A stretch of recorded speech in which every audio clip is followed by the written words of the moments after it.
Hello everybody, Jack the Jobber here with just my thoughts on WWE Backlash 2026.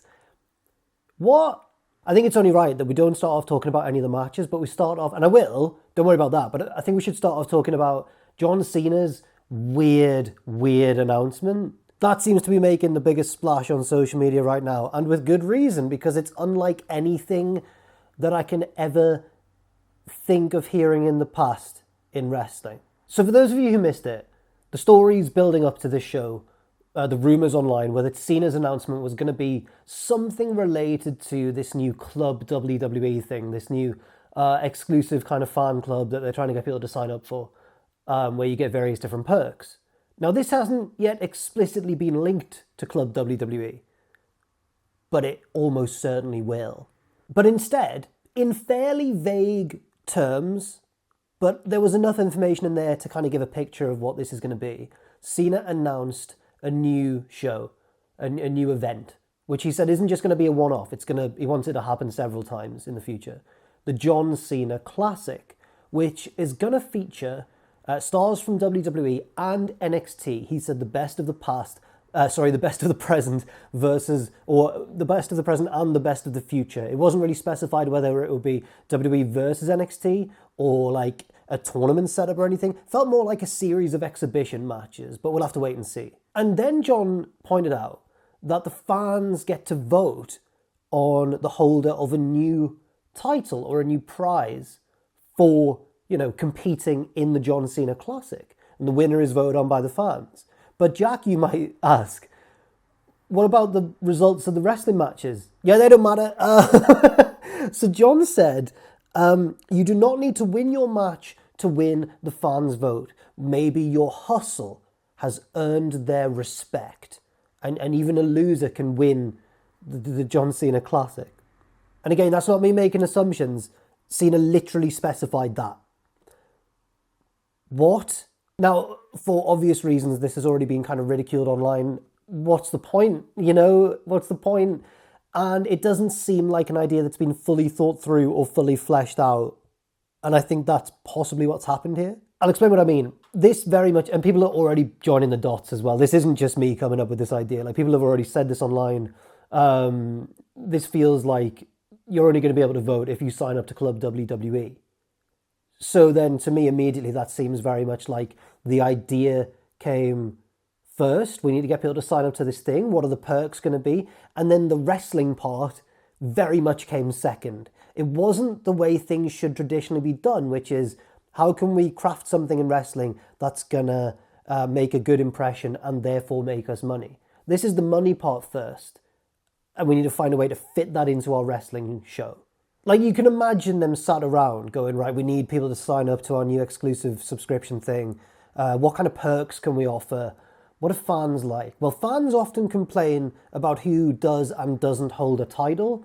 So let's just let them vote on it, It's so weird. And it feels very much like it's either created by people who have no idea about the conventions of wrestling or people who don't care about the conventions of wrestling. I'm all for new and innovative things being tried out in wrestling. Art forms should be a place where experimentation can happen sometimes. This is a money-making scheme. This is not wrestling. This is another example, I think, of WWE assuming the fans are stupid.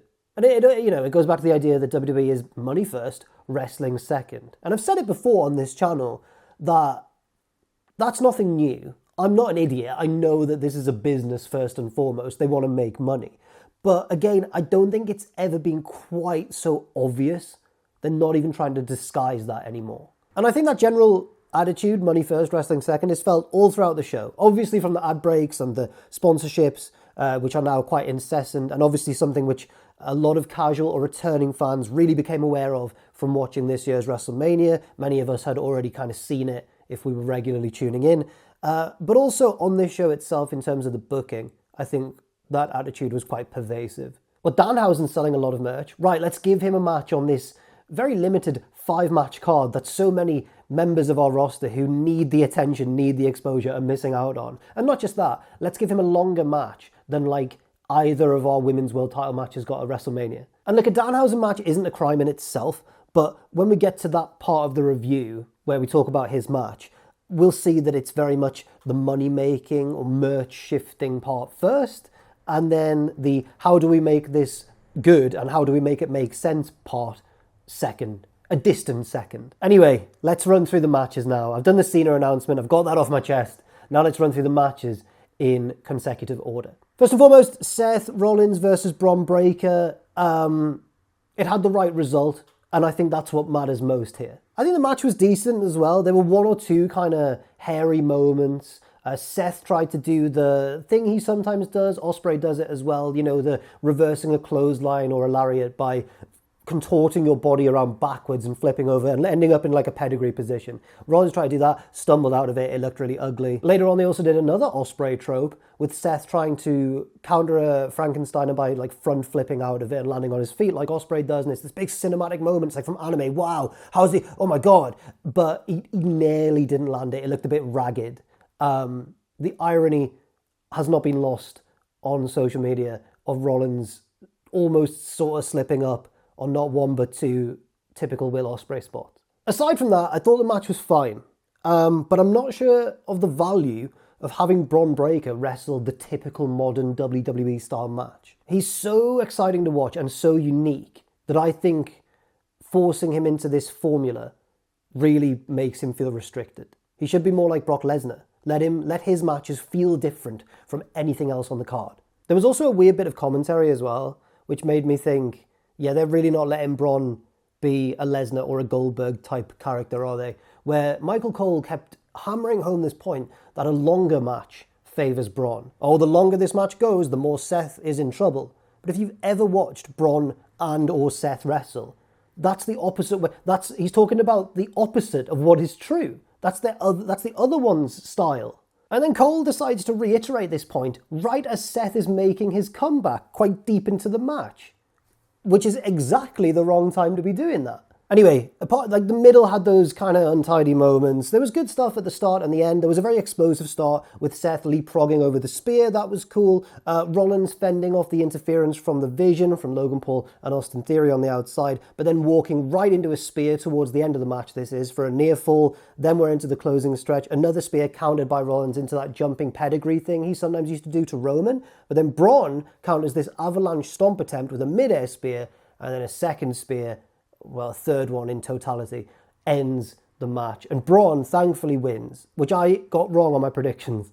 And I'm glad I did get it wrong, because Braun kind of needed this, and I'm really relieved they gave him it. The next match was a rematch from WrestleMania. Sami Zayn trying to take the US title back from Trick Williams, accompanied, of course, by Lil Yachty. No Gingerbread Man. And I haven't been a particular fan of the Gingerbread Man stuff on SmackDown in the weeks leading up to this. I think it's fine if you found it funny and entertaining. It wasn't really to me, but I get it. I get why it was a featured part of the feud. And then they did the Gingerbread Man taking the head off to reveal it was Lil Yachty all along, not the guy who's been hanging out with Trick anyway. They did the reveal of him on the Go Home SmackDown, and then come the match itself, there was no Gingerbread Man. That aside, I kind of struggled to find things to write about this match, because I don't know if it really offered us anything that we hadn't already seen in the first match at WrestleMania. And that's a shame, because I've been a huge fan of Sami over the years. I love his stuff on the indies before he even got to NXT, and I think Trick's got amazing charisma and amazing potential as well. This feud could have been so much more. I just don't know if this rematch was necessary in the end. This wasn't them going all out in the ring and constructing the most thrilling match or series of two matches that they possibly could. It felt quite a lot more formulaic than that, to me. Sami did some good heel stooging. He also played possum by faking a knee injury, then using Lil Yachty's cane. The gingerbread cane was there at least, behind the referee's back. Yachty does it back to him slightly later, and Sami beats him up on the outside. Then DDT's Trick onto the ring steps. Back in the ring, Trick's in trouble, but Sami gets distracted because he hates Yachty so much. Helluva kick to the back of Yachty's head. Then Sami gets in the ring, goes for another Helluva kick. Trick avoids it, hits the Trick shot, and wins the match. Which I think I expected. I predicted Trick to retain. But that aside, I don't know if there was that much kind of that made me go, wow, like there wasn't that... Nothing in the match really took the audience by surprise, I don't think. Actually, no, there was one thing that took me by surprise. Lil Yachty shaking off the effects of Sami's finisher, taking it to the back of the head on the outside, popping up like Prime Goldberg to just celebrate with Trick in the ring. Give Lil Yachty the hardcore championship. Bring that back, get that off Travis Scott, and give it to the Yacht Man. Next up, Danhausen and mystery partner versus Kit Wilson and The Miz. So, when I said earlier, when I was talking about the Cena stuff, when I said that this was another example of WWE thinking about kind of the money first, what can we put on the show that's going to shift some t-shirts, make some money or whatever. And one of those things is Danhausen, because he's been doing really well with the merchandise sales. They think of that first. And then they kind of go, oh, we'll try and make it work. But they don't seem to put too much effort into making it as good as it could be. There were so many rumours leading up to this match of who is Danhausen's partner going to be. Is it going to be Jelly Roll? And everyone went, oh, that's not more celebrity involvement. But then there were more rumours like it could be CM Punk. And that would have been a hilarious little twist. Like this guy who's foiling The Miz and Kit Wilson at every turn is somehow I know that they're friends in real life backstage, but in kayfabe, he somehow has the clout to just get CM Punk to be his tag partner. Enough about CM Punk, sorry, I'll stop myself before I ramble forever, as I often do when I talk about Philip. It didn't have to be him. There were so many ways this could have gone, where it could have been really worthwhile and really entertaining. They could have made it, a lot of people were suggesting Omos, because he's just so tall and he would terrify the heels, and a lot of people were suggesting Obafemi as well, because he is the current rising star, and it would have been hilarious to see him. Yeah, I'll do Danhausen a favour just to screw over The Miz and Kit Wilson. That would have been good as well. There were so many different options. And instead, with the crowd primed for a surprise, because they've promised a surprise here, a mystery partner, Danhausen has a box on stage that it reads cloning machine, and he steps inside, and he comes out, and then a mini Danhausen follows, and that's his partner. So again, not one of the many, many people on your roster who could you really use a pay-per-view appearance to help them, and they always talk in wrestling about maximizing your minutes, make the most of the opportunities you're given. A lot of the roster aren't being given very many opportunities at all, let alone the maximize your minutes part of the equation. So yeah, it wasn't anyone from the roster. Well, he's from the AAA roster, but it wasn't someone from the WWE roster. It wasn't someone from NXT even who could use the exposure. It was Mini Danhausen, and they went on and had a comedy match, that's not my issue. The guy can wrestle. All of them can wrestle. It wasn't the action that I had an issue with. This was always going to be a more light-hearted comedic bit of the show. But did it need a heel control segment for so long? Does every match need that? Did it need to go 12 minutes? Worse than that, for me, is the absolute lack of creative ambition. That's mainly it. Any of those names I mentioned would have probably been better than just having it be a mini Danhausen. Oh, it's a visual gag. And yes, he's a luchador and he can actually do stuff. So, and then really to really rub it in, because for all we know, there could have been people tuning in specifically to see who this mystery partner was going to be. There could have been people who were looking forward to this more than any other part of the show. So then Mini Danhausen gets shut back into the cloning machine, and it goes off again, and there's music and sound effects, and everyone starts, there's some audible chance of CM Punk, but everyone's expecting some sort of wrestler to come out now, as in a WWE roster member. No, it's just loads more Mini Danhausens. The faces get the win, and yeah, my issue isn't with the comedy match. It's on a show with such limited action, and there's such a big roster who could have done with the help here. And most of all, probably, it's the not even really delivering on the implicit promise you've made to your audience. Because you see that match, the words mystery partner, you expect it to be a name, you know? And for fans of Masquerita Sagrada, because that's who the initial Mini Danhausen was, I'm not saying that he's not a name, but he wasn't playing himself here. The commentators never referred to him. He was Mini Danhausen. Right, let's move on. I'm getting annoyed. Asuka versus Iyo Sky. They tried their best. I love Asuka, I love Iyo Sky. I don't want to sound harsh. I feel like there's a version of Asuka versus Iyo Sky that is way, way better than this match was. Wasn't a bad match or anything. Couple of ragged moments, once again, here and there. But it was definitely passable.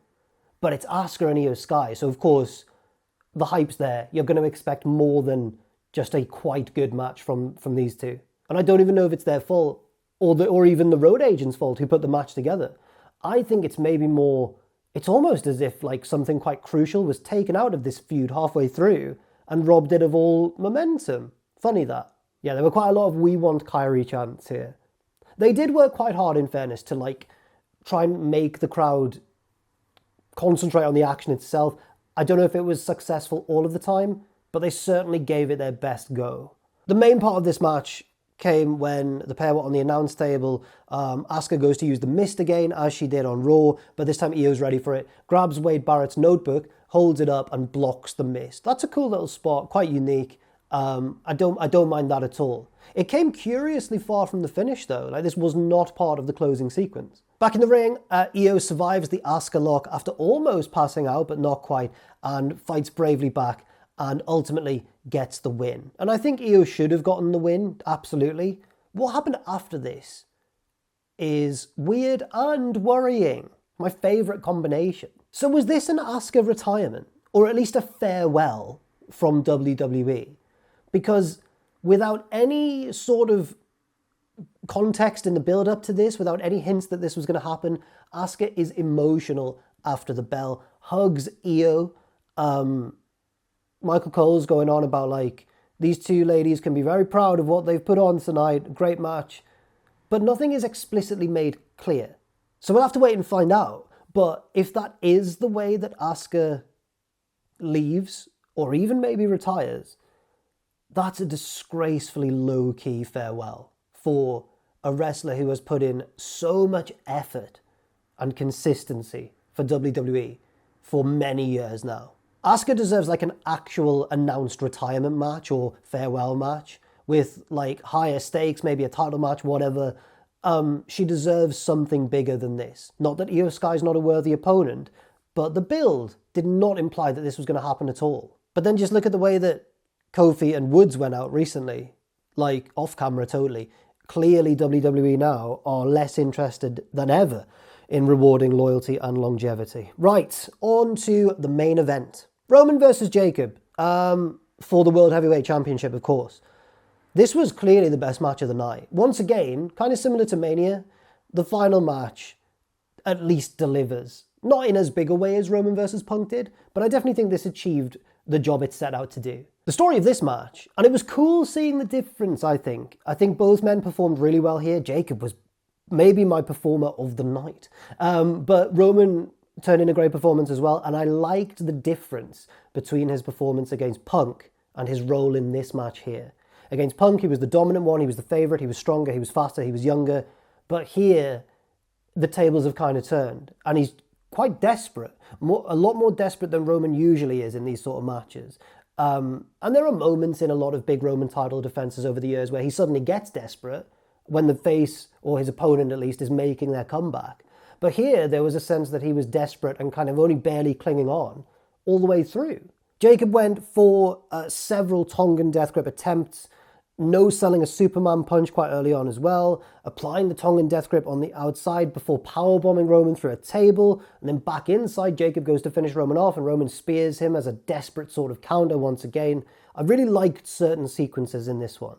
More nice counters, with Roman going for another spear, countered into Jacob's wonderful Samoan drop that he always nails pretty much, and the big moonsault as well, which gets a very convincing near fall, a quite convincing near fall, even though Roman was by far and away the favourite heading in, of course. I would have been very shocked if Jacob had actually pulled this one out of the bag. And obviously there, in saying that, I'm implying that no, Jacob doesn't win the match. But it's the way that Roman wins that is quite interesting. He has to bend the rules. He has to openly cheat in front of the referee a couple of times. Similar, I guess, to hitting Punk with the steps in the main event. Here, it was a little bit more subtle. He went to the eyes of Jacob to escape another Tongan death grip. He also had to get out of another one by removing the turnbuckle pad and just bashing Jacob's head into it. And from that moment, from the turnbuckle reversal, that leads directly into one final spear, and then Roman gets the win and retains. And then after the bell, Roman's selling way more than Jacob. And it's I guess the implication is, wow, Roman kind of got lucky there. And then Jacob hammers that point home by turning heel. Loads more tongue and death grips applied to Roman as he's selling madly on the canvas. He's just literally frothing at the mouth at times. He hits a Samoan drop on the referee, Jacob does. Road agents run out, he takes out a few of them. Even throws Adam Pearce to the outside of the ring, which got like a oh reaction from the crowd, which was quite good. And then at the end, Jacob poses over an unconscious Roman with the belt in his hand. And Michael Cole teases a rematch on commentary. Because at first I was like, is this how they write Roman off? Because obviously he said he was going to be here all summer. But then he was pulled from some dates and everyone was like, so are we going to see Roman very much or what? And I thought, are they writing him off in this way? But then Cole's going, maybe Jacob's journey to the belt isn't quite over yet. So I don't know. Main event was good. I enjoyed the main event. Other good little bits here and there. But I think the main takeaway is that WWE they're getting worse at hiding stuff. But yeah, really looking forward to the John Cena Classic. And I mean, the results don't matter, but I'm excited to watch some hungry superstars try and show enough hustle to earn our loyalty and respect, and then we can vote for them to win this new belt or whatever. Thank you very much for watching this review. I've been Jack the Jobber. Like, share and subscribe to the video if you've enjoyed it and all that good stuff. And thank you to everybody on my Patreon for supporting the channel and everything. It's all good. It's all good. It's all good. That was Backlash. It's all good.